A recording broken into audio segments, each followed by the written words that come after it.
Taip, tai studentė aš buvau tokia kaip ir visi kiti. Su savais klystkeliais, abejonėm, su savom klaidom ir iššūkiais. Labai mėgau meno dalykus, todėl pirmiausia stojau į juos ir komunikacijoje atsidūriau atsitiktinai. Tačiau čia pasilikau, nes supratau, kad šis sritis labiausiai apibūdina mane.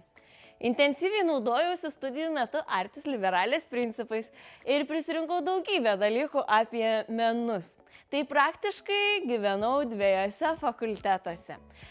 Tačiau, kaip ir visi studentai, nespėdavau į deadline'us, norėdavau pragyventi ir užsidirbti, norėdavau gyventi pilna koja ir kaip ir visi studentai padarydavau tam tikrų klaidų ir kažką atidėliodavau. Taigi, studentė aš buvau žingeidi, bet taip pat, sakyčiau, su smagiais nuotykiais ir be galo nenorinti suklysti, tačiau klystanti. Apie kalėdas aš turiu tokį dvigubą suvokimą.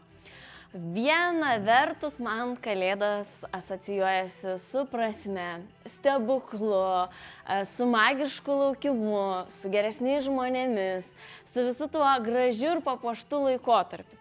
Tačiau kita vertus, tai man asocijuojasi su realiais dalykais. Aš esu tikrai labai smarki realistė ir visas tas organizuotumas, kadangi dirbu komunikacijos srityje, kurį reikia pasiekti per paskutinį metų mėnesį, visas mūsų organizuotumas šeimose, kad turėtume gražią šventę, irgi įeina į kalėdų laikotarpį. Taigi ne tik apelsinų kvapas, ne tik želė, kuri vingiuoja iš mano vaikystės, bet ir prasmė, rimtis ir susikaupimas man asocijuojasi su šiuo magišku laikotarpiu.